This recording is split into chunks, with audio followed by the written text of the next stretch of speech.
Olá, aqui é uma disciplina de cálculo numérico que é ministrada no curso de licenciatura em matemática do Instituto Federal de São Paulo, campus Itapetininga. Nós vamos discutir resolução de equações diferenciais e esta aula, na verdade, ela faz parte de uma atividade que foi desenvolvida durante a pandemia que se chamava Fique em Casa, do IFSP Itapetininga, e tratou sobre o desenvolvimento do modelo SIR para a propagação de doenças. Aí nós aqui vamos tratar sobre a resolução dele, te dando uma base a respeito de como se faz por cálculo numérico, resolução de equações diferenciais. Então, primeiro, o que são equações diferenciais? Equações diferenciais são relações matemáticas que existem entre operadores diferenciais, daí que vem o nome diferencial.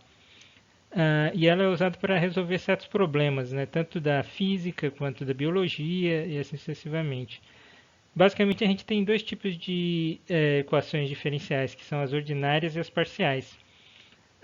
As ordinárias são as equações na qual o que você tem é uma função e essa função é de uma única variável. Porque o que é uma equação? Uma equação diferencial é uma função que, ao ser submetida a um operador de diferenciação, pode ser primeira derivada, segunda derivada, resulta em algum outro relação entre essa mesma função e uma constante ou a própria variável que ela trata.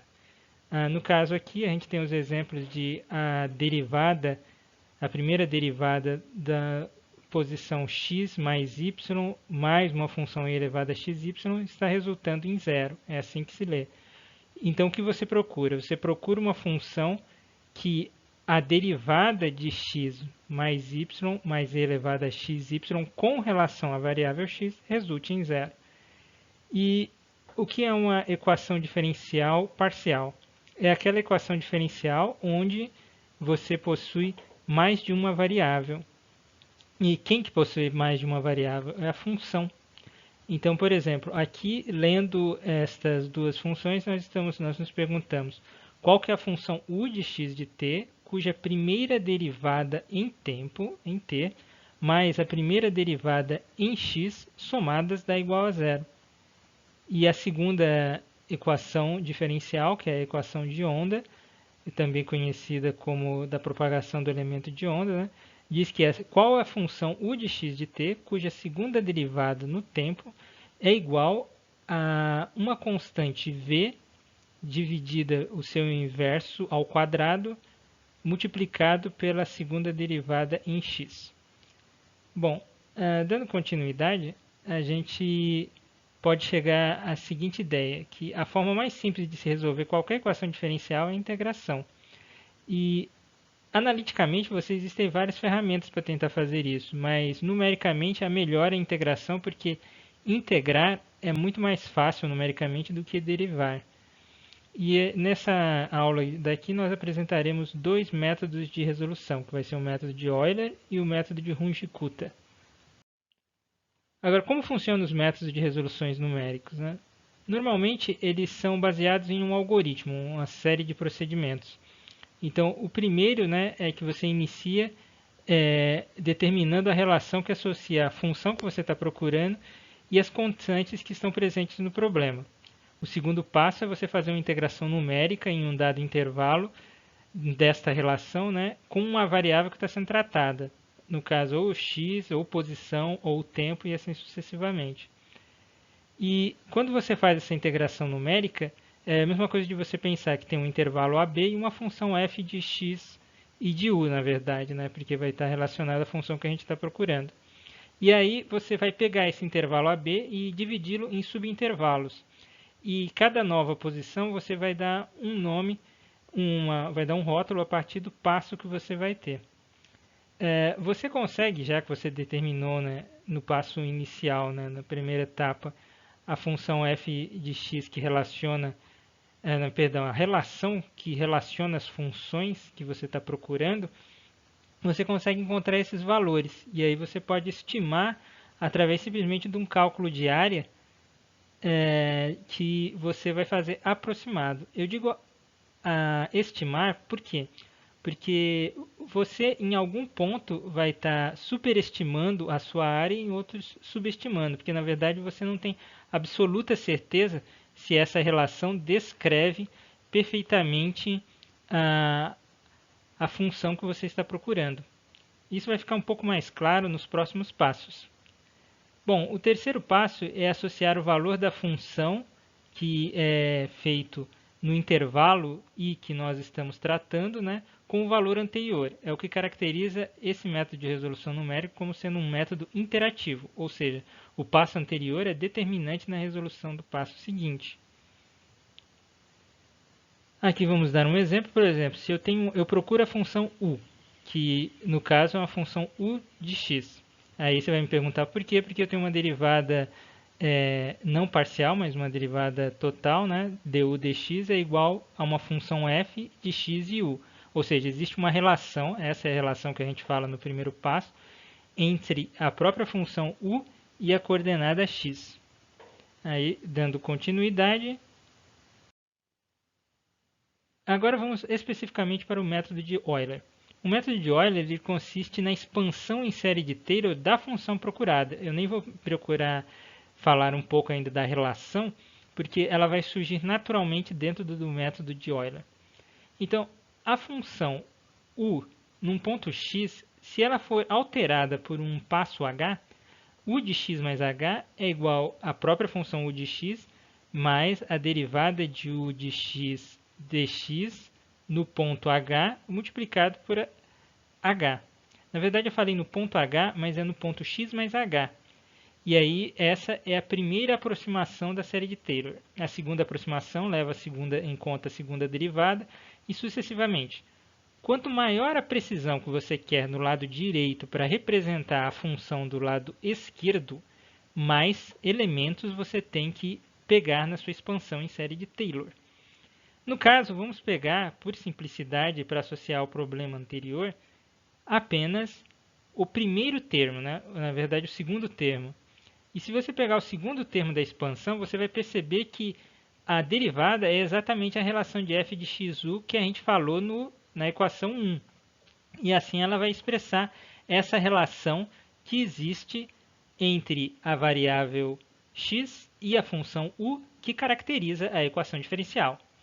Então, a gente pode descrever como que vamos tratar cada ponto da seguinte forma. U de x i mais h, ou seja, qual que é o valor da função u no ponto x mais o passo. E a nossa resposta numérica vai ser o valor da função u no ponto x inicial mais o f de x e o i vezes h. Isto, a equação 3, é uma simplificação da equação 2. E ao contrário de tratar com funções na equação 2, a equação 3 trata com valores em pontos específicos, que é o que caracteriza o cálculo numérico. Então, essa é a própria relação recursiva que você pode obter a variável x. E a variável x ela é simplesmente o próximo x, o xi mais 1, é o xi anterior mais o passo. Então, com a equação 3 e a 4, a gente consegue tanto descrever a variável x, quanto descrever a função u de x. Bom, a gente pode inclusive estimar qual que deve ser o erro que esse método introduz, né, ao ser feito essas aproximações. Porque se nós estamos ignorando os terceiros, quartos e os enésimos termos da expansão em série de Taylor, a partir do termo seguinte, você vai saber a ordem de erro que você vai ter. Porque imagine, se h é um número pequeno, h ao quadrado vai ser um número menor ainda. E h ao quarta, ou h ao cubo, vai ser ainda menor. Então, ou seja, o erro que você vai ter, se você jogar fora os terceiros termos, vai ser da ordem de h ao quadrado vezes o valor da derivada naquele ponto. A gente vai fazer alguns exemplos para tentar sintetizar melhor. Ainda contando o método de Euler, a melhor maneira de apresentá-lo é usar uma resolução como exemplo. Então vamos fazer o método de Euler para resolver a equação diferencial da seguinte forma.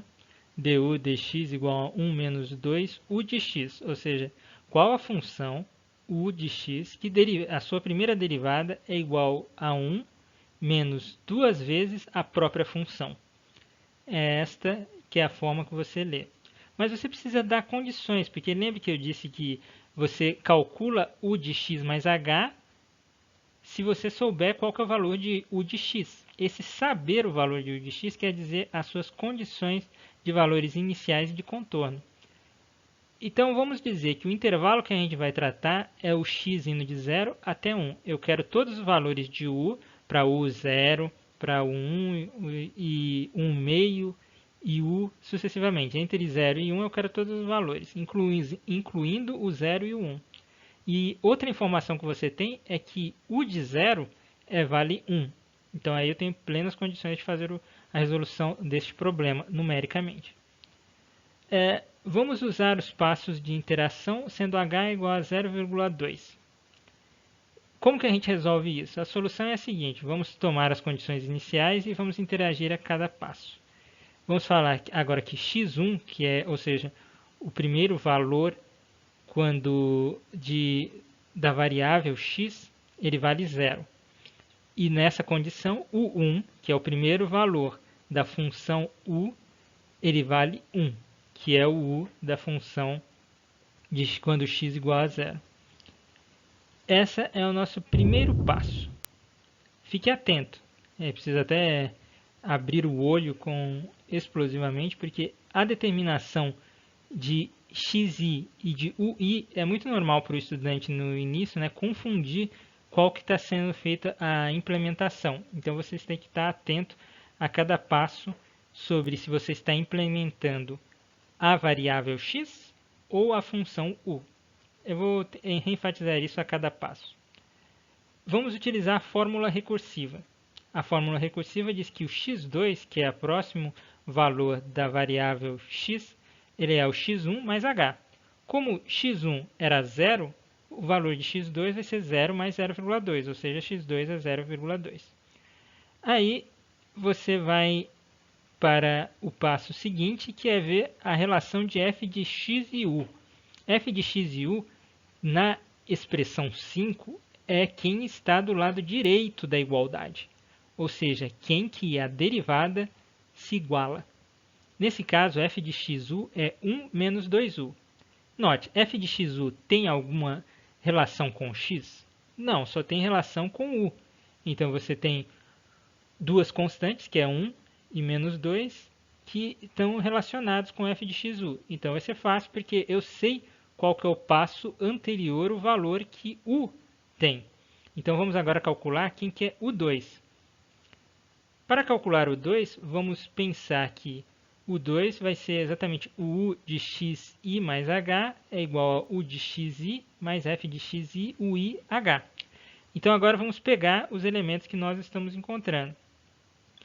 Nós queremos u de x2. Por quê? Porque é o x1 mais h, que foi feito no passo 2, que é igual a u de x1 mais f de x1 mais o 1 vezes h. Vamos agora substituir os valores.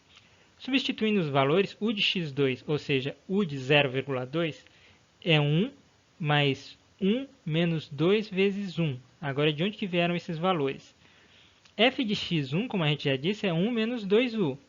Só que quem que é o u1 que a gente está tratando? O u1 vale 1, que é a nossa condição inicial, vezes 0,2. Se você faz esse cálculo, quem está entre os parênteses vai gerar o número menos 1, vezes 0,2 vai dar menos 0,2, mais 1 deu 0,8. Então você sabe que u de x igual a 0,2 é 0,8. Ou seja, enquanto x foi de 0 a 0,2, aumentou, u foi de 1 para 0,8, ou seja, ele está diminuindo, que faz sentido pela equação 5. Agora, é lógico, eu não farei tudo isso porque vamos andar de 0,2 em 0,2 até x chegar em 1. Então, ao invés de eu apresentar esses passos em todos os intervalos, nós iremos fazer uma tabela para sintetizar esse processo. E aí, do lado, na primeira parte da coluna, a gente tem as interações. A primeira interação quando x a interação 0, né, que apresenta apenas a condição inicial, que é x igual a 0 e u igual a 1. E aí temos a primeira interação, onde você pega o x igual a 0, calcula o valor de f, e aí você obtém o próximo valor de u. E aí você atribui isso para o x interagido, né, que vai ser o 0,2. E se você faz esse processo todo, e é interessante você reproduzir essa tabela, você vai encontrar, quando x igual a 1, o valor de u igual a 0,523. Bom, a expressão 5 ela possui uma solução analítica. Se você não encontrá-la, eu vou te dizer a dica aqui para encontrá-la, você fazer a integração dos dois lados, que é possível, a integração em dx. E você sabe também que a integral de 1 sobre u é igual a ln de u. Então você tem uma expressão analítica simples. Você vai encontrar que u de x é meio mais u menos meio vezes a exponencial de menos 2x menos x0. Quem é x0 e quem é o zero? São as condições iniciais. Para o nosso caso que nós falamos, que o 0 valeria 1 e x0 vale 0, nós encontramos a seguinte expressão, que é uma expressão analítica que podemos, para qualquer valor de x que eu colocar, eu encontro um valor de u, que não é o caso do cálculo numérico, porque é somente para aqueles valores que o passo permite o cálculo. Bom, se você colocar ali em cima, é fácil perceber que o método de Euler ele resulta em um resultado diferente do analítico. Pode até parecer redundante, né? Ele resulta em um resultado diferente, mas é verdade, de que ao você fazer o analítico, você vai encontrar 0,568 para u de x igual a 1. Enquanto se você fizer o numérico, você vai encontrar 0,523. Aí você vai reclamar que, mas não é tão diferente. É verdade, não é tão diferente. O erro é de cerca de 7,9% abaixo do valor analítico. Ou seja, o numérico está subestimando o valor analítico.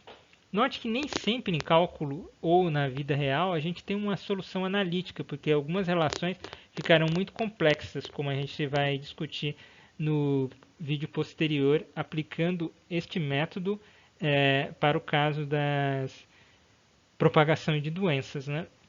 E aí, tentar encontrar uma aproximação analítica ou mesmo uma solução analítica é interessante para você validar o seu cálculo numérico, porque se a solução ficar muito difícil, a analítica, o numérico será a única solução realizável. Bom, agora o que a gente vai fazer? Você percebeu que o método de Euler é em expansão na série de Taylor. Só que a gente pode criar um outro método que foi desenvolvido por dois matemáticos, Hund e Guta, e que fizeram praticamente independentemente esse desenvolvimento e chegaram no mesmo resultado. E aí ele tem várias demonstrações que nós não faremos e eu só deixarei a indicação das deduções, onde elas são desenvolvidas. Bom, o método de Runge-Guta se baseia na ideia de que podemos calcular a integral da função f de xu, desde que a mesma seja contínua e diferenciável no intervalo AB, né? E você resolve ela da seguinte maneira. Vamos retornar à equação 1, que é a equação que define as nossas equações diferenciais que vamos tratar, que é a primeira derivada. Note que eu estou tratando de u dx. Aí você pode reclamar, mas e d2 dx2, por exemplo, segunda derivada? O método de Runge-Guta vai conseguir resolvê-lo, mas aí ele terá que fazer uma outra forma de uma substituição para fazer isso. E esse não se trata dessa aula que nós estamos tratando aqui. Depois eu deixarei um pouco mais claro como faz isso em momento posterior. Então você diz que a primeira derivada é essa função f de xu. E aí o que eu posso pensar? Eu posso pensar a seguinte ideia, né? Que a gente vai integrar ela em ambos os lados no intervalo dos passos de interação que a gente está usando. Só que eu não vou integrar em x, não. Eu vou criar uma função, uma variável muda para fazer tal integração. E aí o resultado dela vai ser o encontro dessa área que nós estamos procurando. É a mesma coisa de você imaginar que você tem três eixos agora. Tem a função f de xu, que é uma representação numérica da função analítica u de x, né, f de x, que tem os valores expressos em y. Só que quando u vai variando, o valor dessa integral que existe entre o passo i e i mais 1, ele vai sendo alterado. E essa integral a gente vai dar um nome para ela de Q1 ou QI, né? Que para cada passo a gente vai encontrar um valor. E aí você vai me perguntar, mas por que isso? Porque calcular a área é fácil. Ou você soma retângulos, ou você soma trapézios, ou você usa uma regra que nós vamos dizer que é a regra de Simpson. E vamos continuar pensando nessa análise. Bom, se você pensar naquela integral, você vai encontrar esses seguintes valores aqui. U de i mais 1, ou seja, o valor da função u no passo i mais o próximo passo de interação é igual ao valor da função u no passo anterior, mais a integral daquela função que você supôs. E ela está entre os intervalos ti e ti mais 1. Bom, essa mudança de denominação das variáveis, ela consiste para a gente fazer a estimativa dessa integral. Porque a gente não conhece nem u de s e nem f de s de u explicitamente. A gente não tem uma função que mostra ela claramente. Então, a nossa tarefa agora é calcular de maneira melhor possível essa integral QI. E primeira maneira que a gente vai calcular. Vamos aproximar aquilo ali numa soma de retângulos, que no modo rústico é o próprio método de Euler. E você vai até estranhar, né? Mas como? No método de Euler a gente não usou integral, a gente usou expansão em série de Taylor. Bom, vamos ver que mesmo usando a integral, a gente chega no mesmo resultado anterior. Aí, toda vez que eu ficar entre Euler e Euler, é a diferença entre a pronúncia em alemão e em português. Me perdoem. Bom, então a área QI seria f de xi de ui vezes h. O que é isso? É o valor da função da relação f de xi vezes o h, que é exatamente a área. Então, se eu pegar só a área pensando que existe um retângulo, que é base vezes altura, sendo quem é a altura? F de xi e ui. E quem que é a base? A base é o passo de integração. Só que você olhando a equação 13, ela é idêntica ao método de Euler que a gente discutiu anteriormente. E aí a gente pode calcular de outra forma, pensar num trapézio. Aí o que quer dizer isso? Você tem uma base menor, ou uma base maior, depende da forma da função, né? Você tem uma altura diferente da outra, que pode ser maior, menor ou igual, depende de como que é a função, entre o intervalo i e o i mais 1. E aí você vai calcular um primeiro retângulo e o segundo. Aí você vai fazer a primeira parte, calcular a função de f de xi para o primeiro ponto que você tem do seu ponto de integração. E aí você vai dar um nome para ele de K1. Isso aí é a altura, a primeira altura no intervalo. E aí agora você tem que calcular a altura no fim do intervalo. Aí você vai falar assim, isso é fácil, porque eu posso implementar o x, porque eu sei a relação de recorrência. E você sabe também, em primeira aproximação, que a altura vai mudar também. Por quê? Porque u de i mais 1 vai ser o valor que existia anteriormente mais o que foi implementado pela função. Ou seja, o que está escrito na equação 15 é que vai ser o xi mais h e a altura ui mais o K1, que foi calculado na 14, vezes o h. Vai ficar mais claro quando eu apresentar isso em um gráfico. E então, o valor de ui mais 1 melhorado vai ser o valor de u inicial, ui, mais a área de um trapézio, que é base maior mais base altura, primeira altura mais a segunda altura vezes a base, dividido por 2. Essas são as deduções que nós não faremos aqui, que é mostrar por que essa constante é meio, por que é somente a soma, não é uma soma cruzada. Isso aí eu deixarei como uma tarefinha, que, é claro, se você tiver qualquer dúvida, me procure. Continuando, a expressão 16 ela é a fórmula de recorrência do método de Runge-Gutter de ordem 2. E aí você vai perguntar, por que ordem 2? Porque nós estamos pegando somente valores médios ali, valores nas extremidades, uma e na outra extremidade. Então, para a gente calcular melhor ainda esta área, a gente pode usar a primeira regra de Simpson. E através dos valores da integral, agora não só nas extremidades, mas em dois pontos intermediários. E o que você vai encontrar é que a altura inicial vai continuar sendo f de x e o i, que é o início do intervalo. Depois você vai ter uma intermediária que vai levar em conta a implementação de ui mais o valor que tem de k1 para o ponto xi mais h sobre 2. Só que a gente sabe que em xi mais h sobre 2, na metade do intervalo, no ponto médio, né, tem uma outra contribuição também, que é a contribuição do próprio K2. E aí a gente vai dar uma outra altura, que é o K3. E por fim, vamos chegar no fim do intervalo, que é o passo H completo, que vai ser a contribuição do próprio UI mais o K3 que foi calculado anteriormente. E agora, a implementação total, o valor de UI mais 1 vai ser UI, mais 1 sexto de K1 mais 2K2 mais 2K3 mais K4H. E para entender um pouquinho de forma gráfica, é a mesma coisa de eu pensar que a função u de x, aqui é um u de x específico, não estamos naquele eixo perpendicular da figura anterior. Você tem um valor da função em xi e um outro que resulta a altura k1, que está ilustrada aí, e um outro valor em xi mais h sobre 2, que resulta na função k2, na altura k2. Então, juntando ambos, em xi mais h, você vai ter a estimativa de quanto que vale xn, como está aí no desenho, ou xi mais i, o i mais 1. Então, essa soma ela é aperfeiçoada se você colocar dois outros pontos no valor médio, que é você estimar tanto por cima quanto por baixo a variação dessa curva azul. Isso resultará, se você interpolar esses três pontos agora, num valor melhor do cálculo da integral entre K2, K3 e K1.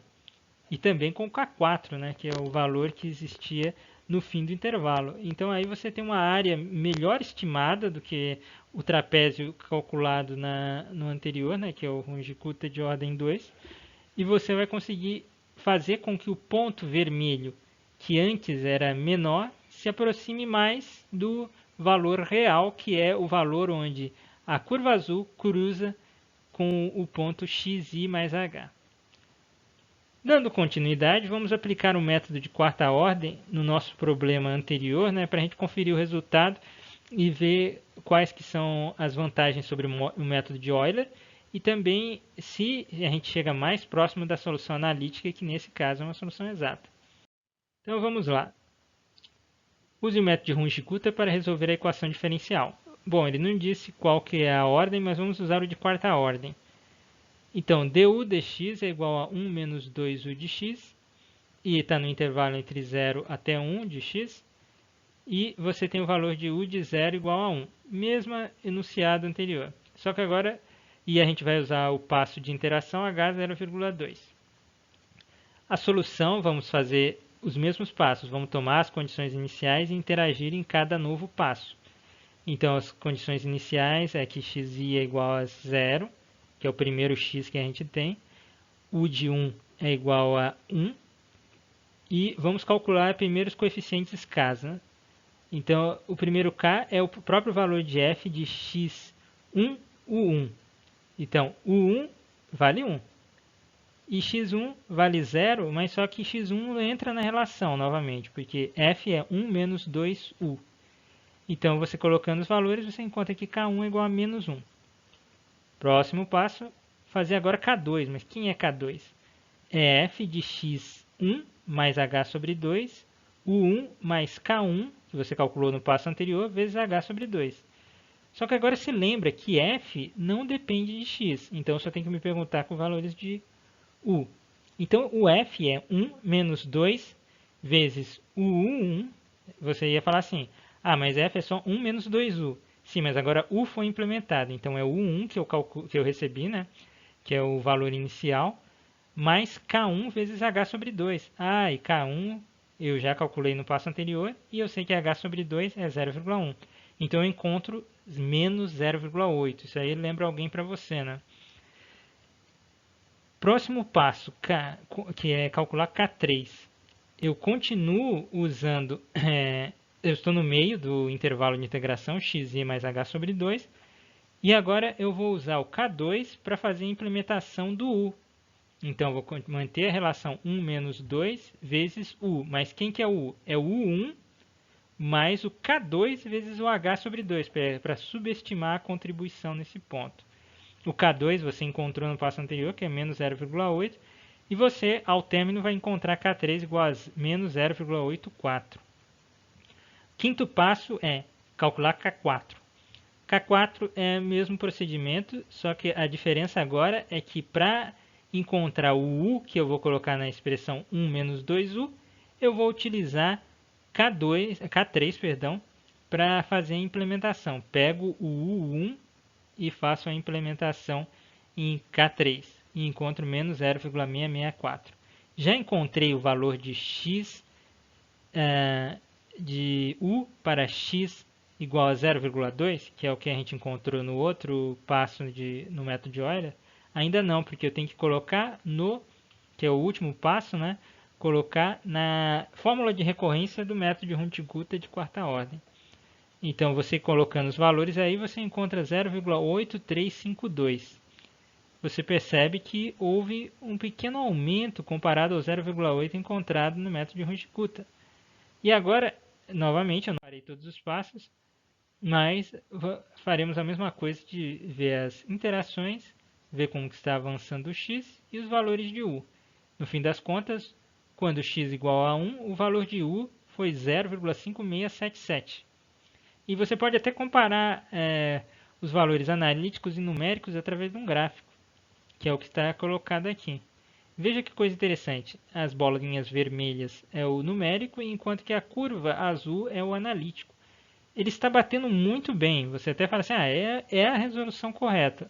Tome cuidado sempre com isso, porque como nós já discutimos, sempre existe um erro associado. E este erro associado é o erro que está associado ao cálculo numérico. Agora, antes da gente avançar aqui como exercício, né, a gente vai fazer o próprio método feito anteriormente, né, fazer a resolução complementar dessas ferramentas, né. Você vai resolver o exemplo feito anteriormente usando o método de Hund-Gutta de ordem 2 e ver se tem alguma diferença numérica, como eu estava falando, né, com o resultado que foi obtido com o método de ordem 4. Depois, dada a equação diferencial que eu vou apresentar abaixo, né, com intervalo de 0 até 1, com condição inicial u de 0 igual a 1, você vai resolver a mesma usando o método de Euler. Então, ela é muito parecida com a anterior, que é du dx igual a 1 mais x menos 2u, com a única diferença que agora tem a variável x na função f.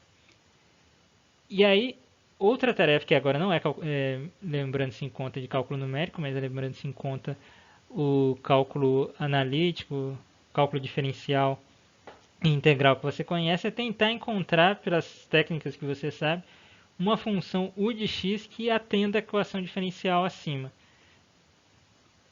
E o quarto exercício é resolver a equação diferencial usando o método de Hund-Gutta de quarta ordem. Essa é a equação diferencial que foi apresentada no exercício 2. Bom, então eu espero que vocês tenham entendido. Vamos discutir um pouco mais nos próximos vídeos. Se quiser saber um pouco mais, né, temos aqui o livro do Dornelles, que é os Fundamentos de Cálculo, que vai também falar um pouco dessa teoria, mas ele também não vai fazer as deduções. E aí as deduções eu recomendo vocês procurarem alguns outros livros, que inclusive o próprio Dornelles tem referências. E o livro do Scherer, que é Métodos Computacionais da Física, que é uma aplicação para quem está mais acostumado com cálculo matemático, né, e de uma aplicação para problemas físicos. Bom, no próximo vídeo a gente vai aplicar esses métodos, que na verdade vai ser um método de Hund-Gutta de quarta ordem, né, no modelo CIR. Eu utilizarei o software Scilab para tanto resolver esses problemas que eu usei como exemplo aqui, quanto também para usar o modelo SI, somente suscetíveis e infectados. Muito obrigado